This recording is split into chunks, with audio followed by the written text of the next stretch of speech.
World Service. We're a weekly program. Our job is to add in-depth analysis to one question from the news. We hope you like it. BBC World Service. This is Maria Margaronis with The Inquiry. This week, is life getting worse for women in Erdogan's Turkey? Last month, 20-year-old Özgecan Aslan went shopping with a friend in the southern Turkish province of Mersin. On her way home, she was the last passenger left on the minibus. 2 days later, police discovered her burned and mutilated body in a riverbed. When they found her hat and blood in the minibus, the driver confessed to her murder. News reports say she'd resisted his attempt to rape her. She'd been stabbed and beaten to death with an iron bar.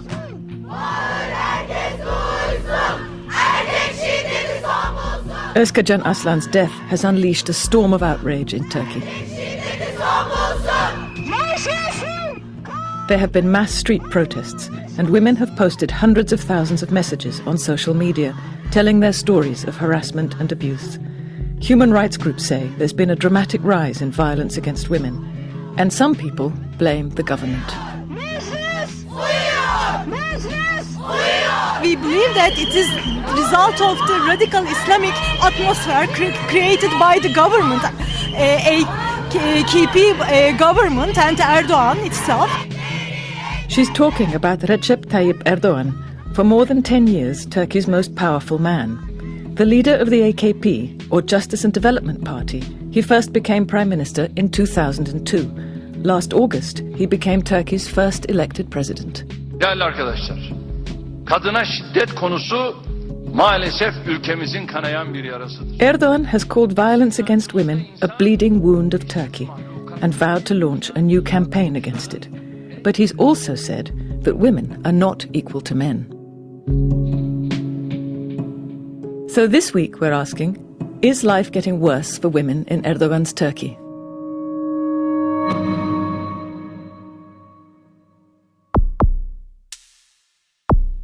Part 1.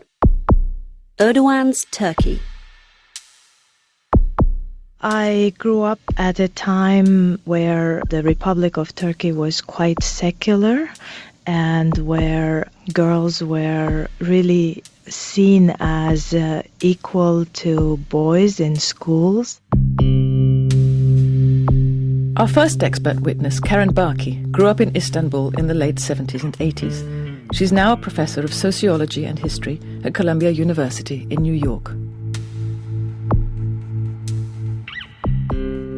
So many changes happened to Turkey. So many people from the rural areas moved to Istanbul and to the major cities with different expectations and with, in a sense, different visions of what they wanted and what they needed. What has changed is that there is a new conservatism, a new religious conservatism, which makes it more difficult for women, I think, in contemporary Turkey. Professor Baki says that Mr. Erdogan's party has mobilized that more conservative religious population who felt shut out by the westernizing elites who ruled Turkey for 80 years.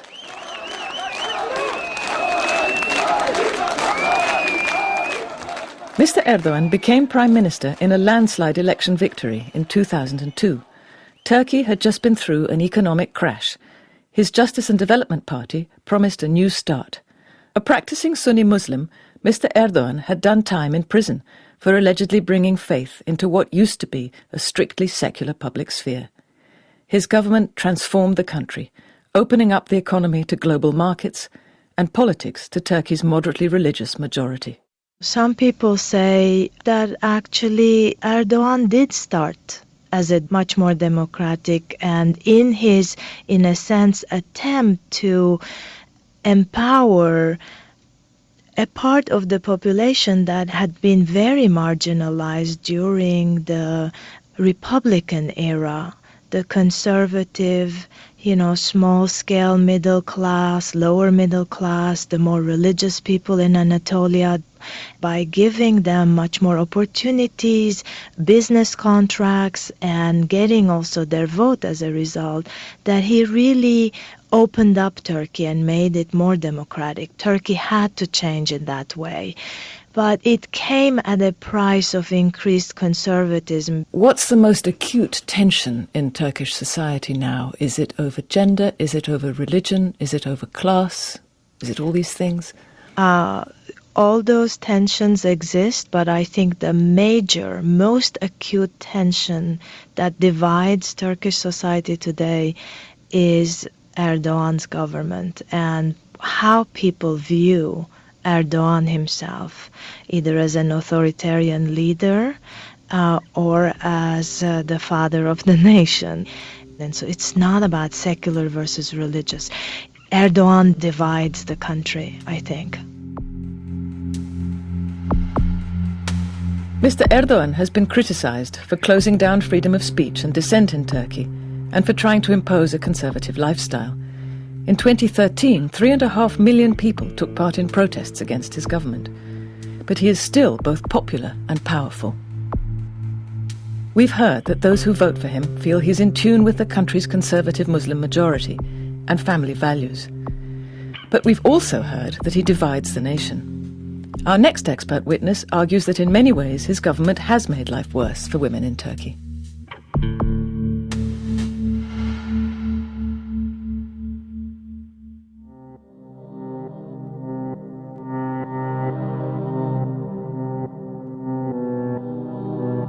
Part 2. Procreators of the Nation. This is not an easy story to tell.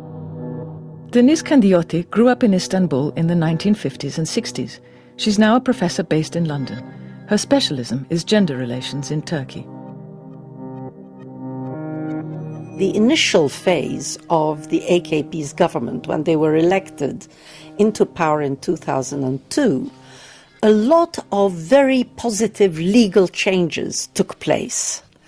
This was largely due to the efforts of women's civil society organizations, which between 2002 and 2004 pushed for substantial changes in the criminal code. But it became clear quite rapidly that the government had other priorities, because they immediately in 2004 wanted to pass a law criminalizing adultery. There was an outcry. Turkey has always had a strong patriarchal culture and a strong feminist movement. On paper, at least, women's rights have long been well ahead of other countries in the region. When Mr. Erdogan was first elected, he was determined to bring Turkey into the European Union, and that meant meeting Europe's standards on these issues. But even though the Turkish government was very happy to use as window dressing women's NGOs when they were dealing with Europe, these women's organizations suddenly found themselves in the firing line. And then, in 2010, Mr. Erdogan told a conference of women's organizations that he did not believe in the equality of men and women, that women's destiny was divinely foreordained. And of course, this was a bombshell for these women's organizations. After this, Professor Kandiyoti says, things went from bad to worse. The Ministry for Women and Family became the Ministry of Family and Social Policy, ending the focus on rights and making women just one more group in need of special protection, like orphans and families of veterans. And after this, I'm afraid, it continued to go downhill in terms of the sorts of public pronouncements that the government was making. First, they started in relation to women's duty as procreators of the nation. It was made very clear that women were first and foremost mothers, and that women had the duty to make the nation big. So women were being asked to have minimum 3 children. Then abortion was condemned as being a form of genocide, basically. So, in its early days, Mr. Erdogan's government improved the law on women's rights. But since then, he's promoted an image of women as wives and mothers above all. He condemned violence against women absolutely categorically by saying that men are the custodians of women. They have to protect them. Now, of course, as you may imagine, this created a furor among women who said, we're not in anybody's custodies. We are human beings and we have rights. To Professor Candioti, Mr. Erdogan's rhetoric suggests that women are vulnerable creatures who need and deserve protection, or at least some of them do. What trickles down, of course, is that some women are worthy of protection. Other women, it's open season. If you see a woman who's not dressed modestly, or you do not think is sufficiently modestly dressed, then obviously you can be as bold as you like, and you can etc. Professor Candioti says that reactions to the murder of Özcan Aslan reflect the split in Turkish society between supporters and opponents of Mr. Erdogan. One group of commentators was talking about how better to segregate women, like pink buses for women only, while another part of society was saying, what kind of a society is this, that women can only be safe if they're segregated? And there was a men's demonstration, men wearing skirts, protesting. Now, these were men who obviously didn't want to live in a society where women need to be segregated to be safe. So, Professor Candioti believes that Mr. Erdogan's government may be creating a climate in which violence against women thrives by strengthening Turkey's traditional patriarchal culture. But is the problem of violence really getting worse?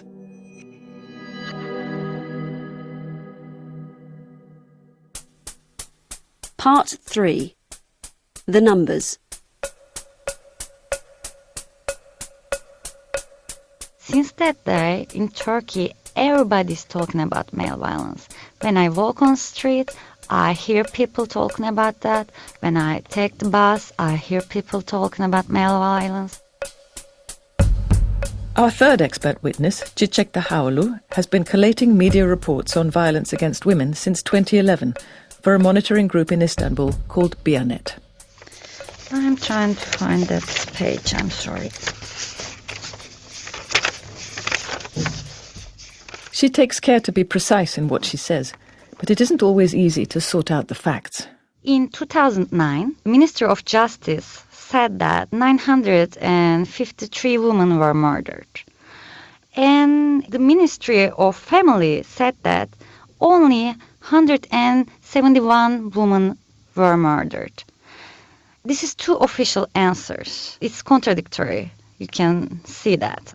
And in 2010, the Ministry of Justice said that 14 times as many women were murdered that year as in 2003. After that, the government stopped putting out statistics. Çiçek Dahaoğlu thinks that lack of official data tells its own story. They keep statistics of divorces, they keep statistics of marriages, they keep statistics of births, but they don't keep statistics of male violence. This fact explains something. When they don't keep statistics of male violence, it makes us think that they don't want to accept the seriousness of the issue. Çiçek Dahaoğlu's own findings point to a startling jump in the number of murders, up 31% from 2013 to 2014. According to local reports, nearly 300 women were killed by men last year. But it's not just the numbers that trouble her, it's what happens in these cases. Perpetrators think that this woman deserves to die. When a woman wears a miniskirt, she deserves to get raped.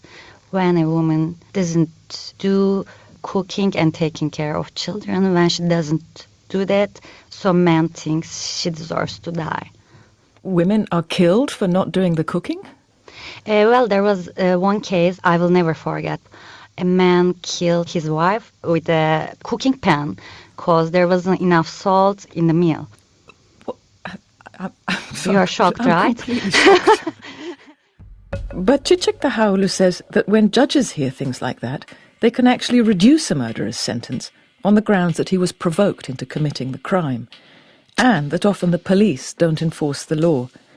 If a woman comes to complain that she's been hit by her husband, she says, they usually send her home. Çiçek Dağoğlu's research suggests that life is getting worse for women in Mr. Erdogan's Turkey. But half of his supporters are women. Let's hear from one of them.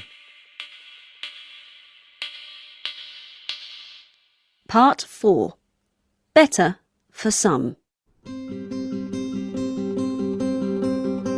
Life is definitely getting better for women in Turkey. It has progressively gotten better, and I see great hopes for the future for improvements being made to make it even easier and better for women. Our final expert witness, Zeynep Kandur, is a member of Mr. Erdogan's AK or AK party.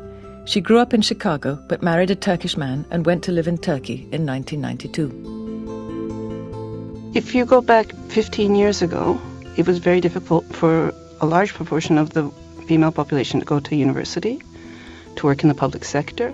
Civil servants and students were banned from wearing headscarves, and when the ruling was extended to all schools and universities, Zeynep Kandur gave up her teaching job rather than bare her head. But then, in 2008, Mr. Erdogan's government lifted the headscarf ban. She says that's dramatically improved the lot of Turkish women. Now, women can work in most sectors with a headscarf or without a headscarf. Certain laws have been introduced to give women more rights. In 2002, there was a sentence in the Constitution saying that men are the head of the family. That was removed, and women have been given the right to 50% of everything that belongs to the family. So I feel that women are getting a much better deal now than they used to. In 2014, a European Commission report highlighted women's underemployment in Turkey, especially in parliament and the judiciary. With the lifting of the headscarf ban, that will change now. I mean, we have elections coming up in June this year. And for example, for AK Party, there's over 1,000 applicants to become candidates. And of those, I think 250 are women. What about the apparent increase in violence against women? I think there is an increase, but it's also an increase in reporting. I don't mean to be callous about it, but women are pushing for more rights. Women are pushing for their voices to be heard. And there is more reporting, there is more recognition that women are victims of abuse.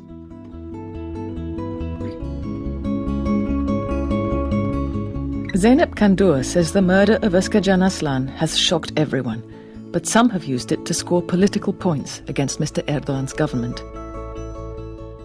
We are coming up to a general election, and I think certain parts of the media, in a way irresponsibly, fanned the flames to make it into a subject about women's rights, about violence against women, about the failure of the government to protect women. The fact that over 50% of the voters for AK Party are women, it does play into this. She emphatically rejects the claim that the government is setting a negative tone when it comes to women. When Mr. Erdogan says men and women are not equal, kadın ile erkeği eşit konuma getiremezsiniz. O fıtrata terstir. Zeynep Kandur hears something quite different from our second witness, Professor Kandiyoti. What he's saying is that women and men, they have equal rights. They have the equal right to freedom of expression. They have equal rights to employment. They have equal rights to everything. But if a woman is working next to a man in the same position as a man, she should have the ability, if she wants to have a child or she wants to nurse the child, to be able to do that. That men and women are not physically equal, and we should not expect them to perform equally in the same tasks. That women should be given extra dispensation because they are also mothers. And when Mr. Erdogan says that women should have lots of children, she hears it not as an order, but as a permission.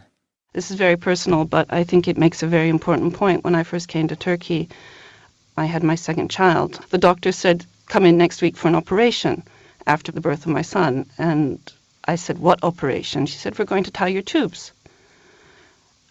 And I said, why? She said, because you have a son and you have a daughter, 2 children. It's modern. It's what you want. It's great. It's fine. You're finished. That's it. I was flabbergasted. I was shocked. I didn't know what to say. So we just said, okay, thank you, and we left. And I, of course, did not go back in for that operation, and I went on to have a third child. When my third child was born, I was told at the hospital again, why did you have a third child? You already had one. You already had 2. Wasn't that enough for you? This message was drummed into us 2 children are modern. So by saying to women, you can have 3 children, have 3 children, have 4 children, it should be a choice. Zeynep Kandur says that Mr. Erdogan's policies are redressing a balance. They're taking away the pressure to be what used to be thought of as modern.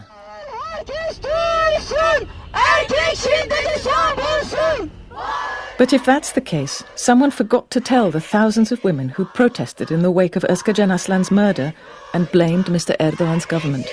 They are legitimizing the violence against women. So it is not only man violence, it is a very political kind of violence. So, is life getting worse for women in Erdogan's Turkey? Turkey is deeply divided about Mr. Erdogan. But Çiçek Tahaoğlu says that violence against women affects all of society.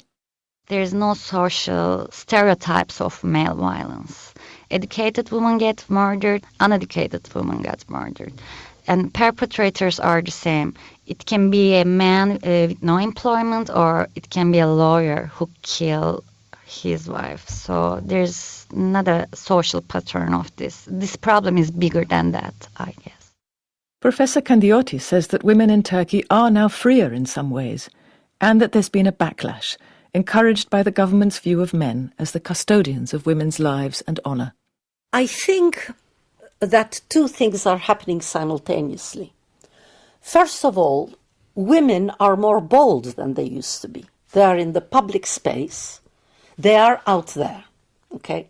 So if you combine this increased mobility with a male public that is being told more or less that, they are, as it were, the people who can decide what is proper and improper. That's a very bad combination. That can only end in tears. Turkey is changing. Under President Erdogan, the economy's booming, bringing in all kinds of foreign influences. But Erdogan's party bases its power on an appeal to conservative and religious values, defining itself against the old westernizing elites, the people, he says, who drink their whiskey on the Bosphorus. The clash of cultures means a more polarized society, and women are caught in the middle. The new prosperity and the opening of public life to women who wear the headscarf mean that for some women, life is getting better. But government policy and rhetoric are also reinforcing Turkey's patriarchal traditions, which means that women's lives in Erdogan's Turkey are also getting harder and perhaps more dangerous.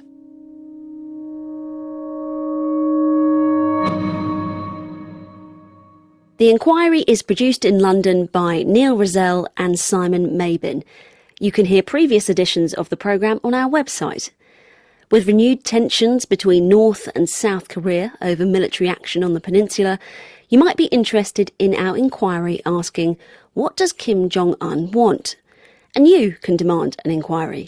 Get in touch on the World Service Facebook page or on Twitter. We're at BBC The Inquiry.